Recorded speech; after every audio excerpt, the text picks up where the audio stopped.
نبی صلی اللہ علیہ وسلم کا فرمان ہے، خیرکم من تعلم القرآن وعلمہ، بہترین تم میں سے وہ ہے جو قرآن کو پڑھے دوسروں کو پڑھائے، قرآن کو سیکھے اور دوسروں کو سکھائے۔ یہ نہیں ہے کہ پی ایچ ڈی کرنے والے کو وہ شان ملی جو قرآن والے کی ہے، یا میتھ یا انگلش یا بائیو کیمسٹری پڑھنے والوں کا وہ مقام ہے۔ آپ کسی علوم کو بھی حاصل کریں، لیکن جو شان قرآن کی ہے وہ کسی بھی آپ کو کتاب کی نہیں ملے گی۔ اور یہ اتنی سپر پاور کتاب ہے، یہ اتنی سپر پاور تعلیم ہے کہ میں کہا کرتی ہوں ساری دنیا کے ایٹمی بم اکٹھے کر لو نا تو سورہ فاتحہ سے بھی کوئی مقابلہ نہیں کر سکتا۔ اور طالب علم کی شان، قرآن کو سیکھنے والے کی شان، اللہ کے نبی نے فرمایا کہ ایسے طالب علم جیسے گھر سے نکلتے ہیں تو ان کے قدموں کے نیچے ایک ایک طالب علم کی شان ایسی ہے کہ 70,000 فرشتے ان بچیوں اور ان بچوں کے لیے ان کے قدموں کے نیچے پر بچھاتے ہیں۔ تو یہ کسی بھی تعلیم کی اتنی شان نہیں ہے جتنی اللہ رب العزت نے قرآن کی رکھی ہے، کہ قرآن کی ایک آیت سمجھ کے پڑھنے والا، نبی صلی اللہ علیہ وسلم نے فرمایا وہ سرخ اونٹنی کا مالک بنا۔ سرخ اونٹنی ہمارے ملک میں نہیں ہے، یہ عربی ممالک میں ہے، اتنی اس کی قیمت ہے، اسی لیے اس کی اتنی ویلیو ہے کہ نبی صلی اللہ علیہ وسلم نے فرمایا کہ سرخ اونٹنی کا وہ مالک بنا، پھر اسے ذبح کیا اور اللہ کے راستے میں وقف کیا، یعنی خرچ کیا، اس کے گوشت کو تقسیم کیا۔ اتنا اس کا اجر ہے ایک آیت سمجھ کے پڑھنے والے کا۔ اور یاد رکھیں یہ طالب علم انما الاعمال بالنیات۔ اب آپ کی نیت ہے کہ آپ کس نیت سے قرآن کو سیکھنا چاہتے ہیں اور کس شوق سے آپ اس کو طلب رکھتے ہیں، کہ آپ ماں کی خواہش ہے، باپ کی خواہش ہے، یا اپنے فیوچر کے لیے ہیں، یا اپنے مستقبل کے لیے ہیں، یا اللہ کی رضا کے لیے۔ اور جو اللہ کی رضا کے لیے کام ہے اس کے لیے یہ ساری حدیثیں اللہ رب العزت نے سمجھو کہ ان کے لیے اللہ نے یہ مقام اور شان بنایا۔ اور اللہ رب العزت کے نبی نے فرمایا کہ اس کے لیے آسمان کے فرشتے بھی دعا کرتے ہیں، اور اس کے لیے درختوں میں جو کیڑے ہیں وہ بھی، پتھروں میں جو کیڑے ہیں وہ بھی ان کے لیے دعا کرتے ہیں، صحراؤں میں جو ذرے ہیں نا وہ بھی، خشک ذرے بھی اس کے لیے دعا کرتے ہیں، دریاؤں میں، سمندروں میں جتنی مخلوق پانی میں ہے وہ ساری اس طالب علم کے لیے دعا کرتی ہے۔ اور نبی صلی اللہ علیہ وسلم نے فرمایا یرفع بہذا الکتاب اقواما ویضع بہ آخرین، کہ اللہ اتنی بلندی دیتا ہے یہ قرآن کی وجہ سے۔ اللہ نے بہت سے لوگوں کو بہت مقام ملا قرآن کی وجہ سے، اور بہت سی پستی، جیسا کہ علامہ اقبال کا وہ معزز تھے زمانے میں صاحب قرآن ہو کر، ہم ذلیل و خوار ہوئے تار کے قرآن ہو کر۔ قرآن کو پڑھنے والے یہ کہاوت کو دیکھ لیں، حافظ قرآن جب قرآن حفظ کرتا ہے، چاہے وہ کسی بھی خاندان سے، کسی قبیلے سے، کسی بھی وہ گھر سے تعلق رکھتا ہے، چاہے وہ غریب کا بچہ ہے، چاہے وہ بچہ اپاہج ہے، معذور ہے، یا بچہ نالج ہی نہیں رکھتا تھا، اسکول میں چلا ہی نہیں تھا، لیکن قرآن کی وجہ سے آج وہ تراویح کے لیے، مصلے کے لیے جب کھڑا ہوتا ہے تو اس کے پیچھے ڈاکٹر بھی بیٹھ رہا ہے، اس کے پیچھے پروفیسر بھی کھڑا ہے، لیکچرار بھی کھڑا ہے، اس کے پیچھے پائلٹ بھی کھڑا ہے۔ آپ بھی دیکھ لیں کہ اللہ نے پھر کہا ہے نا کہ وہ معزز کے زمانے میں صاحب قرآن ہو کر یرفع بہذا الکتاب اقواما، کہ کہ اللہ رب العزت اتنی شان دیتا ہے قرآن پڑھنے والے کو. ایک ساری زندگی ہم نے یہی سنا، ایک حرف کے بدلے 10 نے کیا تو ہم اس کی شان کو یہاں تک ہی محدود کر دیا. لیکن قرآن ایک بہت عظیم کتاب ہے کہ اس کے حرف پڑھنے سے بھی آپ کو نیکیاں اور اس کو سمجھنے سے بھی آپ کو اللہ رب العزت اتنی شان اور مقام دے گا. اور ساتھ ساتھ اس کے جب تک عمل نہیں ہوگا، عملی جامہ جو ہے وہ سب سے پہلے ہم نے عملی طور پہ قدم بڑھانا ہے کہ ہم نے قرآن کے مطابق اپنی زندگی کو بدلنے کی. ایک انقلابی کتاب ہے، اس نے بڑے بڑے لوگوں کو بدلا ہے. جیسا کہ عبداللہ نے قرآن پڑھا تو وہ دیکھیں وہ رضی اللہ عنہ بن گئے. ابی ہریرہ نے پڑھا تو وہ محدث حدیث بن گئے. آپ دیکھ رہے ہیں کہ جس نے بھی اس قرآن کو پڑھا، عمر نے صرف سنا تھا تو فاروق اعظم بن گئے تھے رضی اللہ تعالیٰ، صرف سنا تھا. اسی طرح یہ قرآن ایک انقلابی کتاب ہے. اگر ہم بھی اس کو صحیح معنوں میں تڑپ کے محبت سے پڑھیں تو ہمارے لیے بھی ہماری زندگیوں میں ضرور تبدیلی پیدا کرے گی. ہمیں کیوں نہیں سمجھ آتی؟ اسی لیے کہ ہم نے اس کو محبت سے پڑھا ہی نہیں، اسی لیے ہمیں تبدیلی نہیں آ رہی، اسی لیے ہم اس کے ساتھ شوق ذوق رکھ ہی نہیں رہے. اللہ رب العزت سے دعا کریں کہ اللہ رب العزت ہمیں اپنی رحمت سے ایسے طالب علم بنائے جن کے لیے فرشتے بھی دعا کرتے ہیں.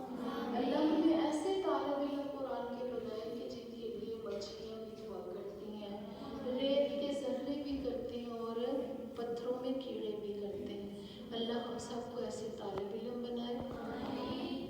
اور سب سے پہلے یہ اللہ نے سورہ فاتحہ کو، یہ قرآن لوح محفوظ میں تھا نا، اسی لیے اللہ نے ایسے لکھوایا. اور یہ سب سے پہلے آپ دیکھتے ہیں اسکول کی نرسری سے لے کے ایم تک کی کتابیں دیکھیں تو اس میں لکھا ہوتا ہے مجھے پڑھیے تعارف. لکھنے والا پہلے اپنا تعارف کرواتا ہے کہ میں کہاں پیدا ہوا، میری کس سال کی پیدائش ہے، اور میں کس جگہ پہ تھا، کس شہر میں ہوا، اور پھر میں نے کہاں کہاں سے تعلیم کو حاصل کیا، پھر میں کیسے کتابت کے لیے قلم اٹھائی اور میں کیسے مصنف بنا. پہلے وہ اپنا تعارف کرواتا ہے. ہر کتاب والا کرواتا ہے تو ہر کتاب لکھنے والے نے یہاں سے سیکھا ہے. جیسے اللہ کہہ رہا ہے مجھے پڑھیے، اللہ پہلے اپنا تعارف کروا رہا ہے. سورہ فاتحہ کے معنی ہیں شروع کے بھی ہیں اور کھولنے کے بھی ہیں. سورہ فاتحہ اللہ رب العزت نے اس کو، میرے نبی نے فرمایا یہ سورہ شافی بھی ہے، سورہ رقیہ بھی ہے اور سورہ سبا مثانی بھی ہے، بار بار دہرائی جانے والی بھی ہے. قرآن کے معنی ہی بار بار دہرائے جانا ہے اور بار بار پڑھے جانا ہے. اسی طرح یہ سورہ فاتحہ کو سورہ شافی بھی کہا گیا. جب بھی آپ کو کوئی تکلیف آئے آپ 7 دفعہ درود ابراہیمی آگے پیچھے پڑھ کے اس کو پڑھ کے آزمائیں، انشاءاللہ آپ کو واقعی ہی اللہ رب العزت آپ کے لیے اس کو شفا بنا دے گا. قرآن تو پورا ہی شفا ہے، لیکن اس سورہ کو سورہ رقیہ بھی کہا گیا اور سورہ شافی بھی کہا گیا. اور اس کو اللہ رب العزت نے 2 حصوں میں تقسیم کیا. پہلے تو اللہ نے اپنا تعارف کروایا، الحمدللہ رب العالمین، سب تعریفیں اللہ کے لیے، سب تعریفیں اللہ کے لیے ہیں. وہ کون سی ہستی ہے جس کو ہم دیکھے بند ڈبی میں پکارتے ہیں، ہونٹ ہمارے بند ہوتے ہیں اور ہمارے ساتھ والے ساتھیوں کو بھی نہیں پتا ہوتا کہ ہم الحمدللہ رب العالمین کہہ رہے ہیں. ساتھ والوں کو بھی نہیں پتا ہوتا ہم کیا پڑھ رہے ہیں. لیکن اللہ عرش بری پہ فرشتوں کی صف میں کہتے ہیں ثنا یا عبدی، اے میرے فرشتوں دیکھو میری بندی، میرا بندہ میری تعریف بیان کر رہا ہے. جب ہم کہتے ہیں الرحمن الرحیم تو اللہ پھر فرشتوں سے کہتے ہیں میرے فرشتوں دیکھو میرا بندہ میری تعریفیں بیان کر رہا ہے، میری ثنا بیان کر رہا ہے، میری شان بیان کر رہا ہے. پھر جب ہم کہتے ہیں مالک یوم الدین تو اللہ فرماتے ماجدانی عبدی، میرے فرشتوں گواہ ہو جاؤ، دیکھو میرا بندہ میری بزرگی بیان کر رہا ہے، اور ہمیں پتہ ہی نہیں کہ ہم اللہ سے کیا کہہ رہے ہیں، کیونکہ ہمیں ترجمہ ہی نہیں آتا، نہیں نہ آتا، اسی لیے ہمیں پتہ ہی نہیں کہ ہم اللہ سے کیا بات کریں، اور اللہ ہمیں فرشتوں میں ہمارے تذکرے کر رہا ہے۔ تو اللہ ساری تعریفیں ہیں ہی اس کے لیے، کوئی ہے ہی نہیں اس قابل کہ اس کی تعریف کی جائے۔ جو اللہ کی تعریف ہے، جو اللہ کی تقدیس ہے، جو اللہ کی وڈیائی ہے، وہ اللہ ہی کو جچتی ہے۔ الحمدللہ رب العالمین، ساری تعریفیں اللہ کے لیے جو سارے جہانوں کو پالنے والا ہے، جہان کو نہیں جہانوں کو پالنے والا ہے۔ اب حضرت سلیمان علیہ السلام نے اللہ سے کہا، اللہ میں تیری مخلوق کی دعوت کرنا چاہتا ہوں، تو اللہ رب العزت نے فرمایا تو نہیں کر سکتا، تو انہوں نے کہا میں کر لوں گا، میری خواہش ہے اللہ۔ اللہ نے کہا تو کر لے، اور اللہ سے کہا اللہ بس جو میں بناؤں، کھانا جو تیار کروں وہ باسی نہ ہونے پائے، جسے ہم کہتے ہیں بوس جانا، خراب ہو جانا، اسمیل چھوڑ دینا، اللہ باسی نہ ہونے پائے۔ اللہ نے کہا کہ ٹھیک ہے، میں تمہاری یہ بھی خواہش کو پورا کر دوں گا۔ انہوں نے 6 مہینے مسلسل لگے ان کو کھانا بنانے میں، اور انہوں نے کہا تھا نا کہ اللہ کی میں ساری مخلوق کی دعوت کرنا چاہتا ہوں، تو مخلوق میں تو آپ کو پتہ ہے صرف انسان ہی نہیں ہے، مخلوق میں چرند پرند بھی ہیں، جانور بھی ہیں، اور دریاؤں کے اندر جو مخلوق ہے وہ بھی اسی میں شامل ہے۔ جب کھانے کا وقت آیا، کھلانے کا وقت آیا، تو اللہ نے ایک مچھلی کو حکم دیا، آج تیری بھی دعوت سلیمان کے گھر ہے۔ ساری دنیا کا کھانا بنا ہوا ایک ہی مچھلی نے کھا لیا، تو فوراً حضرت سلیمان سجدہ میں گرے اور اللہ سے کہا اللہ تجھے ہی یہ صفت جچتی ہے، تو ہی رب العالمین ہے، تو ہی سارے جہانوں کو پالنے والا ہے، یعنی کوئی بھی تیری مخلوق کو کھانا نہیں کھلا سکتا۔ پتہ ہی نہیں تھا کہ ایک مچھلی کی خوراک کتنی ہے، کتنے ٹن مچھلیاں اللہ رب العزت ان کو رزق پہنچا رہا ہے۔ جنگلوں میں دیکھو اللہ درندوں کو دے رہا ہے، کبھی کوئی وزیر اعظم یا کوئی ایوان صدر گیا جنگلوں میں جا کے شیروں کو خوراک دینے، ہاتھیوں کو دینے، ایک دوسرے کو وہ جانور جو ہے چیر پھاڑ کے اپنی خوراک بنا رہے ہیں۔ اللہ رب العزت ان کو کھلانے پلانے والا رب العالمین وہی ہستی ہے، سارے جہانوں کو پالنے والے۔ اب ہم کہتے ہیں الرحمن الرحیم، رحم کرنے والا، نہایت مہربان ہے اللہ، تو بہت رحمان بہت رحیم ہے۔ آپ معنی ذہن میں رکھ کے نماز پڑھیں گے نا تو آپ کا دل بھی دہلے گا، آپ کی آنکھوں میں آنسو بھی آئیں گے، اور ایسے محسوس ہوگا کہ واقعی میں اللہ سے ملاقات کر رہی ہوں۔ تو رحمان اور رحیم اللہ ہے۔ اللہ رب العزت نے 2 بندوں سے کہا کہ ان کو جہنم میں پھینک دو۔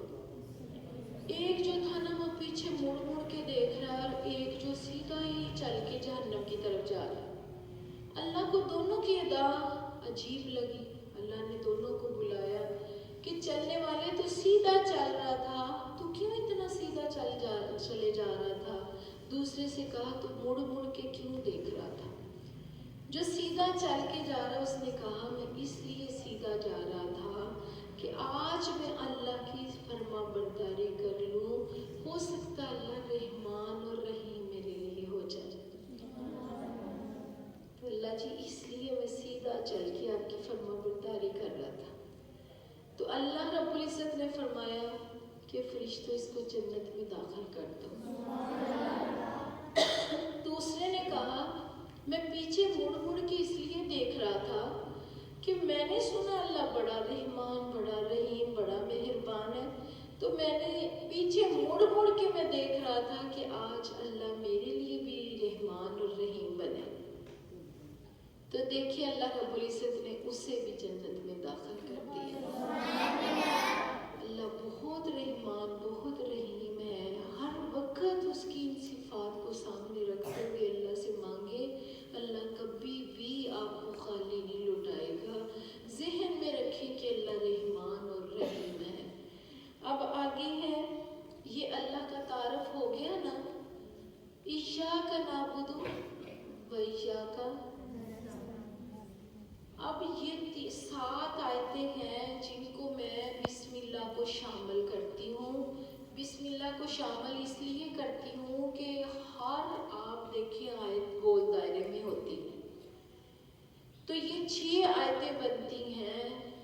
گول دائرے والی.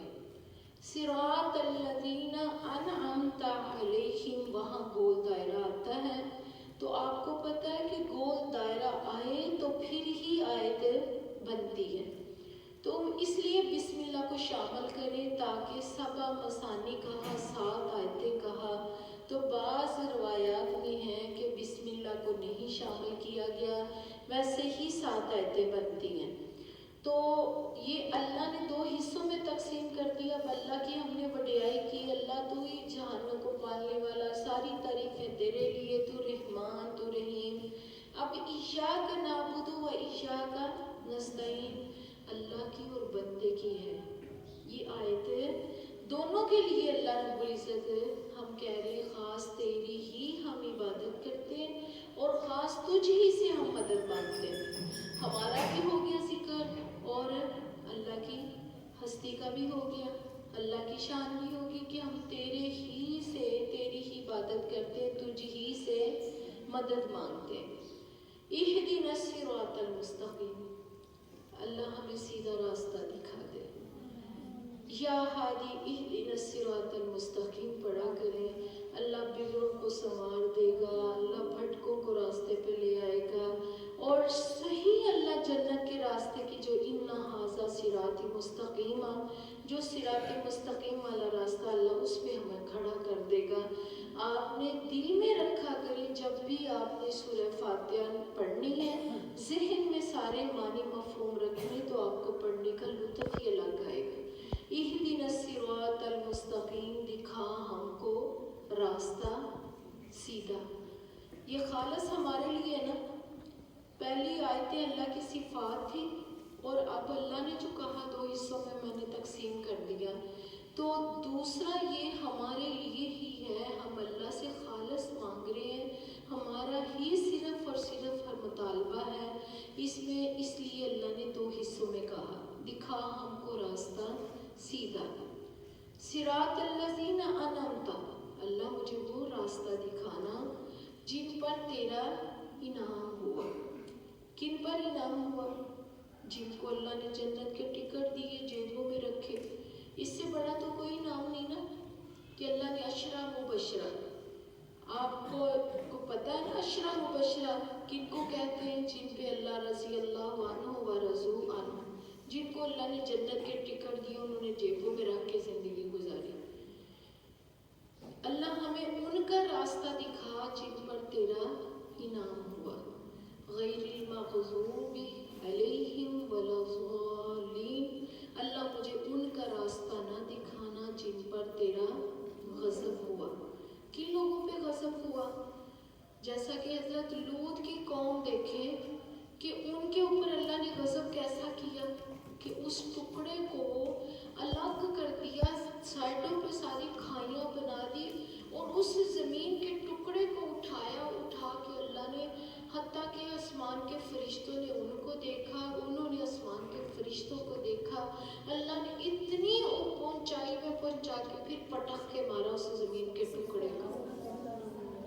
پھر اللہ نے کینکریاں، پتھروں کی جو کینکریاں، وہ اللہ رب العزت نے ان پہ برسائی. اور ان پہ برسائی کن پہ؟ جنہوں نے اپنی ہی عبادت خانے رکھے ہوئے تھے، صرف اپنا ہی سوچتے تھے، اپنی عبادت میں مصروف رہتے تھے.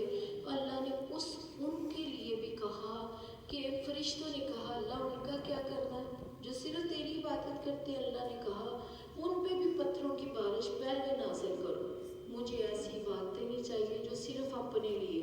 تو آج ہم سب کچھ ہی اپنے لیے کر رہے ہیں. ہمیں ساتھ والی بچی کا بھی کوئی احساس نہیں ہے، نہیں نا ہے، ہمیں ساتھ والے لوگوں کا بھی کوئی احساس نہیں ہوتا. ہم صرف اپنے لیے جی رہے ہیں، صرف ہم اپنے لیے ہی زندگی سمجھ رہے ہیں کہ ہمارا زندگی کا مقصد ہی یہ ہے. ہم نے تو زندگی کا مقصد بھی نہ سمجھا، اسی لیے ہمیں عقل نہیں آئی. حدیثیں بھی ہاتھ میں ہوتی ہیں. ہم سے تو وہ اسکول کی اسٹوڈنٹ اچھی ہیں کہ جن کے دلوں پہ بات اثر کرتی ہے.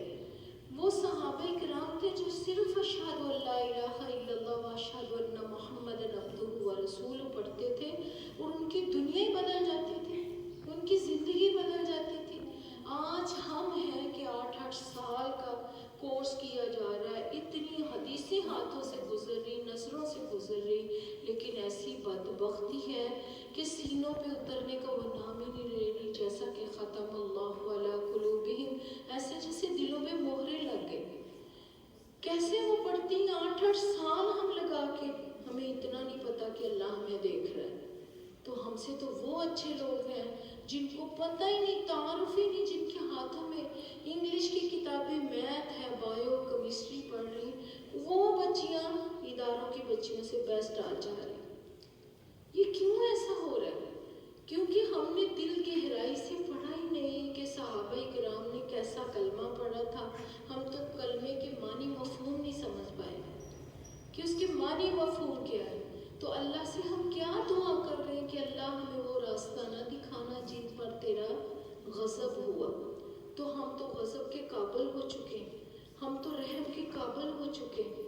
اللہ رب العزت کے نبی کی دعا ہمارے ساتھ ہے، نبی صلی اللہ علیہ وسلم کی، کہ اللہ میری امت کو ایسے تباہ و برباد نہ کرنا جیسے پہلی قوموں کا نام و نشان مٹایا، ایسے میری قوم کا، میری امت کا نام و نشان نہ مٹانا۔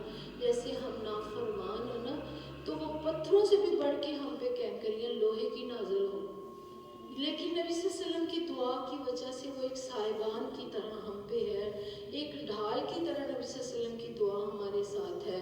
مہربانی کریں نماز پڑھتے وقت یہ ذہن میں رکھیں کہ میں کون سا راستہ اللہ سے طلب کر رہی ہوں، صراط الذین انعمت، اللہ مجھے وہ راستہ دکھا دے جن پر تیرا انعام ہوا۔ اللہ مجھے وہ راستہ نہ دکھانا جن پر تیرا غضب ہوا۔ غضب کیا ہوا؟ کیسے کیسے اللہ نے عذاب نازل کیے، پانی کیسے بہا کے لے گیا۔ نوح علیہ السلام کی قوم پہ پانی کا عذاب آیا تھا، آج ہم نے اس کا نام سیلاب رکھ دیا۔ لوط کی قوم پہ کیسے اللہ نے زمین سے اٹھا کے، آسمان سے چھو کے اللہ نے زمین پہ پٹک کے مارا۔ تو بتاؤ، جن کے اوپر پتھروں کی کینکریں نازل ہوئی، بارش نازل اللہ نے کی، ان کی گردنوں کو وہ کینکریوں نے، وہ پتھروں نے کاٹ کاٹ کے رکھ دیا تھا۔ تو اللہ مجھے راستہ ان لوگوں کا نہ دکھانا، اور وَلَضَّالِّينَ، اللہ نہ گمراہ لوگوں کا راستہ دکھانا۔ ابو طالب، ابو لہب اور شداد جیسے، حمان جیسے، اللہ گمراہ لوگوں کا مجھے راستہ نہ دکھانا۔ وَلَضَّالِّينَ، نہ گمراہ لوگوں کا راستہ دکھانا۔ آمین۔ یا الہی میری دعا کو قبول فرما۔ یہ ساری دعا دی اللہ نے ہمیں، کتنے پیارے الفاظ ہمیں سکھائے کہ نماز میں پھر بھی ہم ایسے پڑھتے ہیں جیسے اللہ کے سامنے ہم